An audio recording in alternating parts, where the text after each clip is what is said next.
In this world, is the destiny of mankind controlled by some transcendental entity or law? Is it like the hand of God hovering above? At least it is true that man has no control even over his own will. This line kicks off pretty much every episode of the 1997 Berserk anime, and with good reason. It's a truth about this world that most people living in it are either ignorant of or they outright reject, because as humans, free will is precious to us. And the Crimson Behelit is the antithesis of that concept. It imposes destiny upon a person whether they like it or not, and in this video, we're going to discuss how this tiny object has the power to change existence itself. We're ready to dive on into the Crimson Behelit, but the concept of Behelits and evil as destiny. We've discussed Behelits so much on this channel that you might think we're the ones who created this stuff. If you do, then thank you, because that means a lot. But if you don't, then maybe check out our other videos on this subject and let us know your thoughts in the comments down below. The point we're trying not to reiterate incessantly is this.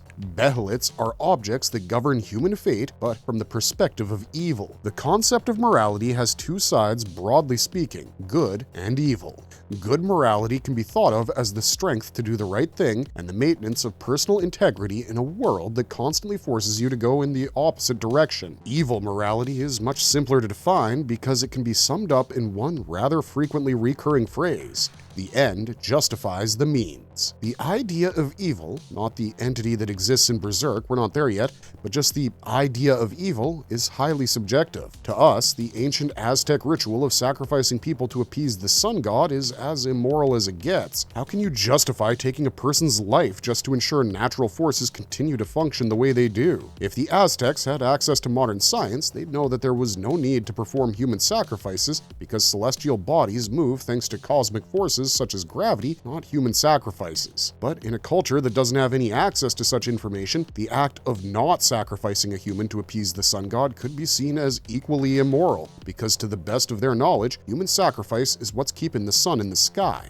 Good and evil are subjective based on the culture we're born in. Indians refuse to eat beef because they consider the cow sacred, but the rest of the world has no problem with it because cows don't hold the same place in other cultures. So it's a person's belief that defines their individual morality, which also extends to cultures, societies, cities, you name it. However, we as modern humans know that cannibalism and ritual sacrifice has no effect on cosmic forces, so we've created barriers that prevent these practices. Now, here's the million-dollar question. Why did we bring up morality? As a human being, Guts has committed several acts that by our standards seem amoral, and yet we know that he isn't the worst thing that humanity has to offer. Morality is at the core of Berserk, because the battle between using outrageous means to justify the ends and reaching an outlandish end without using unjust means is what defines Guts' story. As a man, he's seen the worst of society since he was 6 years old. Guts has suffered more trauma than you and I could even imagine, and yes, when he became the Black Swordsman, that thin line between good and evil started vanishing from his eyesight for a hot minute. But every time he reaches a point where he starts to seriously consider the ends justifying the means as his only option, something happens that pulls him back from that dangerous path. In the Black Swordsman arc, it was Colette's death and Teresia's reaction to him killing her apostle father. In the Lost Children mini-arc, it was Jill's presence and persistence. Sure, the world thinks that he's some sort of demon warrior who walks around like a one-man munitions barracks ready to start a one-man war, but if you spend enough time with Guts, you'll not only understand where he comes from and why he does what he does, but you'll also have no option other than respecting the hell out of him. Guts' character motivations go completely against the line we mentioned at the beginning of this video because he's just that guy. He'll stop your sword with his teeth if he has to, but he will fight until the bitter end because he doesn't believe in fate. He has a powerful belief in free will, and he executes that belief with every swing of his sword. That's how he has become the crystallization of good morality in this world, because good morality doesn't compel one to do nice things, it just focuses on doing what's right and hoping others will understand your actions eventually. His enemies, the God Hand, represent the exact opposite opposite kind of morality, and that's actually where the Crimson Behelit comes into play. If Guts is the crystallization, the personification of good morality, then Griffith is the embodiment of evil morality, because from the time he was introduced, he's been portrayed as a man who will stop at nothing and for no one to achieve his goal. Griffith has always been far too willing to take shortcuts to rise up in this world. His clandestine relationship with Genin, his seduction of Princess Charlotte, neither of those dynamics were established because he was interested in either of them as people. It was solely for the benefit of his dream, for the sake of which he was totally fine with selling his own body and manipulating a naive young girl. In fact, his despair at Guts leaving him can also be seen through this lens, because Griffith was painfully aware of the fact that the swordsman was his meal ticket to kingship. Sure, he had an unblemished war record even before Guts became a Falcon, but with him, Griffith was able to pull off the impossible like it was a demo level in a video game. Guts became his most efficient shortcut, because with his strength, Griffith truly had nothing to worry about, apart from pointing him in the right direction, of course. Now, we can look at Griffith's personality and the rationale behind his decision-making from two perspectives. One, that he molded it himself, growing up as an orphan on the streets of an unnamed city, or two, a force that is incomprehensible to all uninitiated humans compelled him to become that way. It's at the crossroads of these two perspectives that we find a strange-looking egg-shaped stone which serves as the linchpin for this series, and we wonder, what if man's destiny isn't preordained? What if things play out in such a way that a man has no choice but to succumb to his destiny? That's where the Crimson Behelit figures into the grand scheme of things. If Guts is the epitome of free will, good morality, and everything that's right in this world, then the Crimson Behelit is the opposite of that. It's an object that, when used by the right person at the right time, grants said person the power to do whatever they want without giving any consideration to the consequences. In the hands of a person with good morality, such power has the potential to change the world for the better. But in the hands of a man who cares about nothing as much as he does his own personal agenda, such power can bring about the end of the world. There are several thought pieces out there that speak of the corrupting influence of power, but what most of these thought pieces conveniently leave out is the role that choice plays in corruption. A man can enter the world of bureaucracy and choose not to become a part of the red tape establishment. But that might sound foolish to someone who thinks bureaucratic red tape is the norm, and therefore playing the game is more important than playing the man. It is through this lens that we will now explain the Crimson Behelit, because all this context is important for you to realize the full scope of what it actually represents. The Crimson Behelit, the egg of the king and the reason Berserk exists. The Crimson Behelit is also called the egg of the king because, unlike a regular Behelit, which creates demonic foot soldiers, the Crimson Behelit gives birth to the kings of evil. Miura based the supernatural elements of his series on a number of world religions, myths, and folktales, but the one that rears its head most prominently is Christianity. The major religious movement active in Berserk is that of the Holy See, which is near identical to Christianity in all aspects save one: idol worship. Broadly speaking, Christianity doesn't promote idol worship. You don't see a figure of Jesus' dad at the altar of a real-life church because Abrahamic religions tend to focus on the unseen and absolute nature of the divine. If God is everywhere and in everything, then he doesn't need a face. It is understood that his essence permeates all of existence. But in Berserk, the Holy See has a very specific idol that becomes the center of worship and prostration, which is the Holy Falcon in flight. The Holy Falcon is supposed to be Berserk's version of the Christian cross, but when you take a good look at it, you realize it's much more than a religious symbol. The Falcon has particular design motifs that we only see in one other place, and that place is the Abyss. The Holy Falcon is a white falcon with its wings stretched out, preparing for takeoff, with a double helix formation branched out from underneath it. When this idol is placed on top of a church, the helix wraps around the falcon's lower body, and in most cases, there are spheres that look like eggs attached to it. This design choice wouldn't be too significant to the story if it wasn't for the cover of chapter 127, which shows a white falcon crucified on a pair of cross-like sticks with a double helix underneath it and a behelit underneath that double helix. On a slightly unrelated note, this is the most overt parallel Miura has ever drawn between the Holy See and the God Hand, because it's no coincidence that the Holy Falcon is basically an image of Griffith. You'll see what we mean by that in a few moments, because now that we've laid the groundwork for the context within which the Crimson Behelit should be placed, let's talk about the Behelit itself. A regular Behelit is an interdimensional key that opens a portal to the deepest layers of the astral world where the God Hand can manifest in a tangible form. That portal can only be opened at the moment the Behelit's owner craves power, and the mechanism to activate it is relatively simple. All you need is despair, desire, and your blood to make contact with the artifact. Once these conditions are met, the God Hand is summoned and the demonic sacrificial ritual begins. This ritual too has 3 components to it. The first component is the God Hand convincing the Behelit owner that becoming a thrall of evil is the only way they can escape whatever they seek to escape from with regards to their human lives.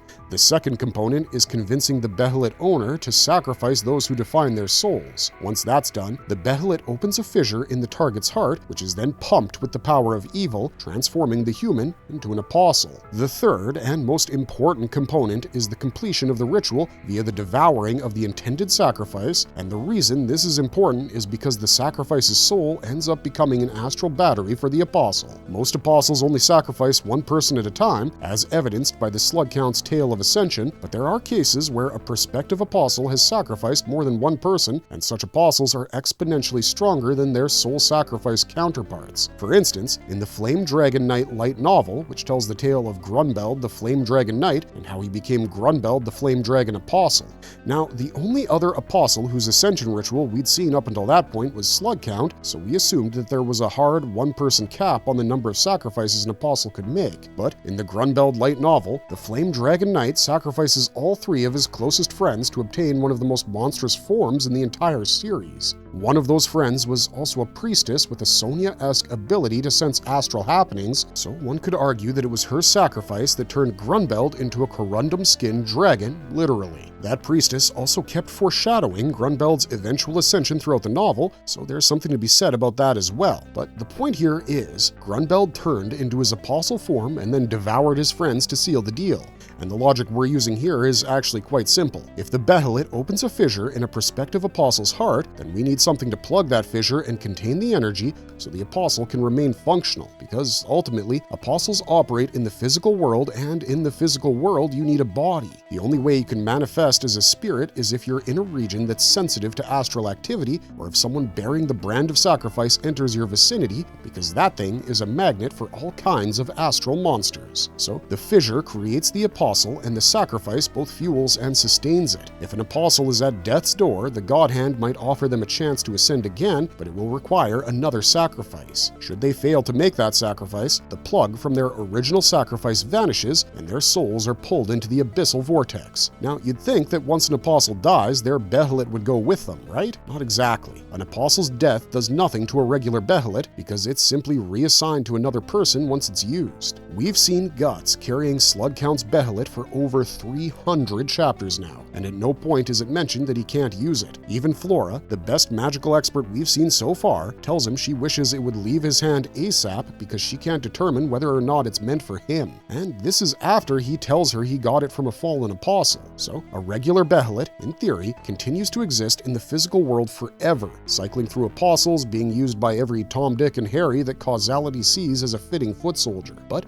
the Crimson Behelit is different. For starters, the Crimson Behelit makes an appearance once in a 200-year-plus cycle. It only presents itself to those who possess the qualities to become a God Hand member, because unlike a regular Behelit, its function is to create what is essentially a divine being. Eclipses don't occur as frequently in the world of Berserk as they do in our world. An eclipse occurs once every 216 years, and eclipses are explicitly framed as ceremonies that create God Hand members specifically. This means that even if the Crimson Behelit never left Earth after creating the first God Hand, it wouldn't have been accessible to anyone besides the people earmarked to transcend their mortal flesh. And even if it did, they won't be able to use it because of the restriction we just mentioned. Once the person it's destined for does receive it, it changes their entire outlook on life in a way that makes you think that maybe there is something unseen controlling the strings of fate. Griffith often likes to tell people, and himself, that the reason he's chasing kingship is because of his childhood dream. One day, while playing with his orphan buddies on the cobblestone streets of his unnamed birth city, he caught sight of the castle overlooking all of it, and he just knew that he wanted to become king.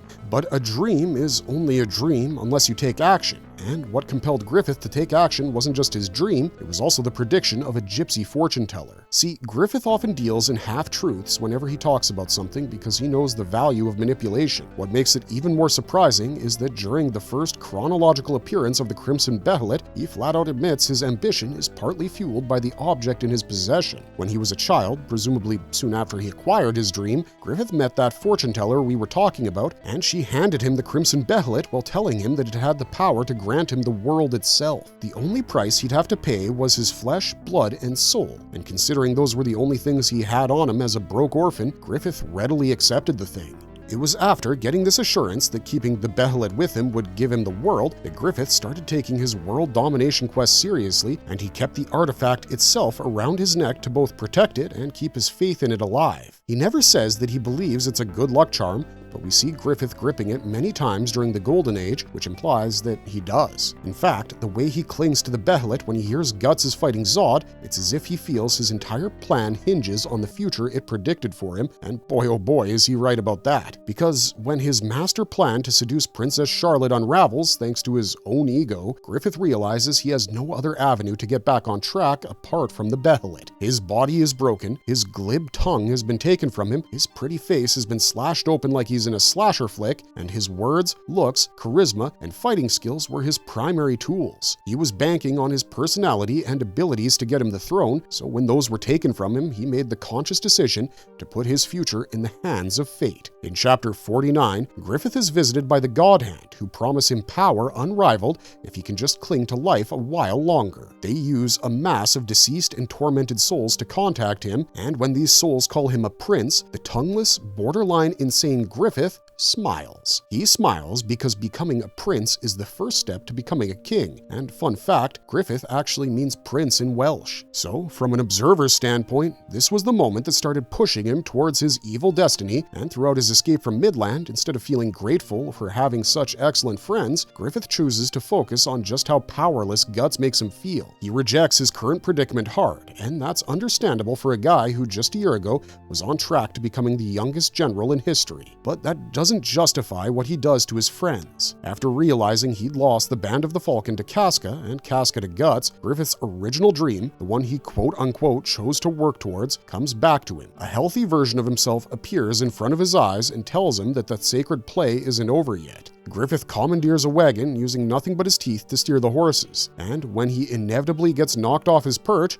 he has a waking dream. In this dream, he sees himself in a paraplegic state, living a domestic life with Casca. They have a son named Guts and a dog named Pippin, and though Griffith can't do what he used to be able to do, he seems happy and at peace with his domestic life. It's only when the Crimson Behelit appears in the spoonful of soup Casca's about to feed him that he snaps out of the dream, and this is clear proof that nothing he's done in his life has been of his own volition. Shortly after this dream of a home life with Casca, Griffith is reunited with his Crimson Behelit, which he lost a year prior during his arrest. He's in a lake which is nowhere close to Midland sewer systems. By all logic, by all rights, there's no way it could be there, but it is. Right before this reunion, Griffith tries to kill himself, but can only cut open a small part of his neck on account of his weakness and lost motor skills. But the moment he sees that Behelit, he raises it with his hand, and he knows what he has to do on an unconscious level. As the Band of the Falcon catches up with him, Griffith channels his despair and desire into the Crimson Behelit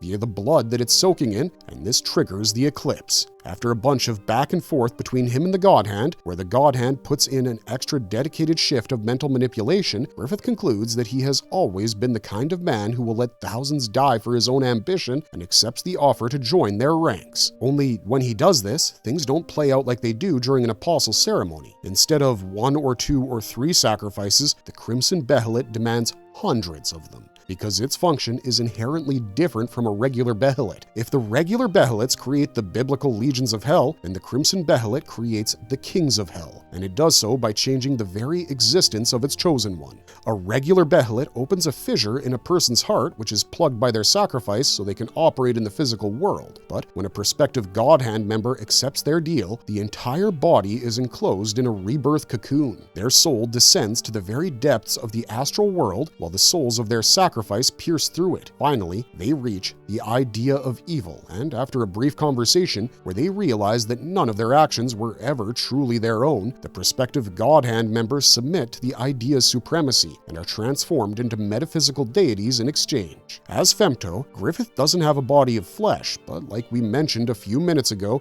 Abrahamic religions tend to focus on God's absolute and abstract nature. That's exactly what happens to Griffith, who becomes associated with the abstract concept of longing and is given such absolute power that he can make apostles obey him with a single look on a biological level, and space itself bends its knee to him. The God Hand has to arrange the death of hundreds, if not thousands, of humans to give him a vessel of flesh, because that's how much sacrifice is required to bring a god to Earth. But when you put all of this under the microscope of morality, you start realizing that the Crimson Behelit is what opened the floodgates for evil to permeate the world of Berserk. If an apostle cannot be created without a God Hand, then a God Hand needs to be born before any of them. And if the only way a God Hand can be born is with the Crimson Behelit, then it's the Behelit that has led the world to where it is today. It's been suggested through flashbacks that before Void, apostles weren't a thing, and the God Hand didn't exist as we know it. Heck, it's even been implied that Void sort of willed the Crimson Behelit into existence when he was searching for reasons to keep himself sane amongst all the torture that King Gaisric was inflicting on his human self.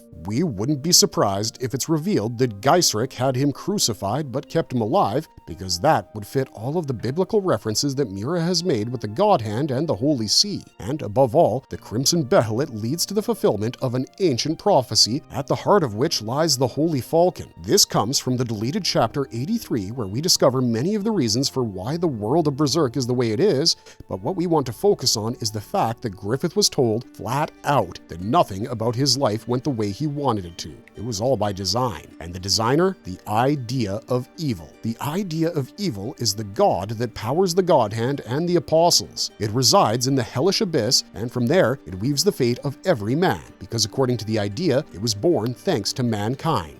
It informs Griffith that his arrival to the Abyss was ordained centuries ago, and that his entire life had been shaped in such a way that he would inevitably reach the place. After disarming the logic of the most logically sound person in the world, the idea tells Griffith to be as he wishes to be, and Griffith asks it for wings. After that, he becomes Femto, and upon his incarnation, everyone sees him as the Falcon of Light, the prophesized biblical savior of the world, whose image is directly connected to the Holy Falcon. Thing is, the Holy Falcon was planted by the God Hand as the Holy See's religious symbol, because it would create the context necessary for Griffith to take control of humanity, as is his destiny. In the revelations of the Holy See, it's recorded that after the 5th eclipse, a figure called the Falcon of Darkness will arrive who will unify humans and apostles, ushering in an age of darkness with himself as its king. This revelation is the most factually accurate thing about that entire religion, because it predicts everything Griffith has done in the series so far quite accurately. But evil knows that it needs to be a wolf in sheep's clothing in order to get close enough to its meals, so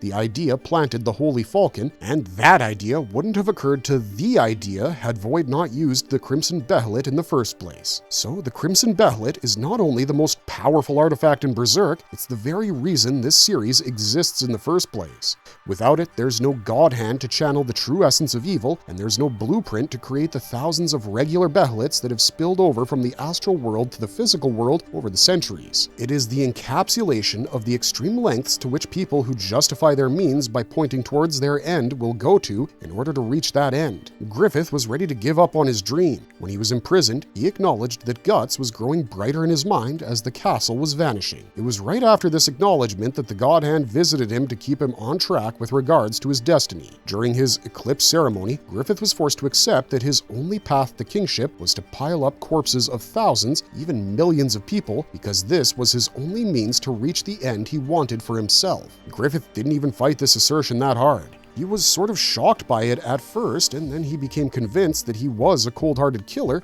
simply because what was being said to him aligned with his deepest desire. That brings us back to what we were saying at the beginning of the video about how morality can be good or evil, and seeing as Griffith started leaning towards the latter after receiving the Crimson Behelit, we can only conclude that the Crimson Behelit itself is the reason men's hearts are gripped by evil in the world of Berserk, regardless of whether that influence is direct or indirect.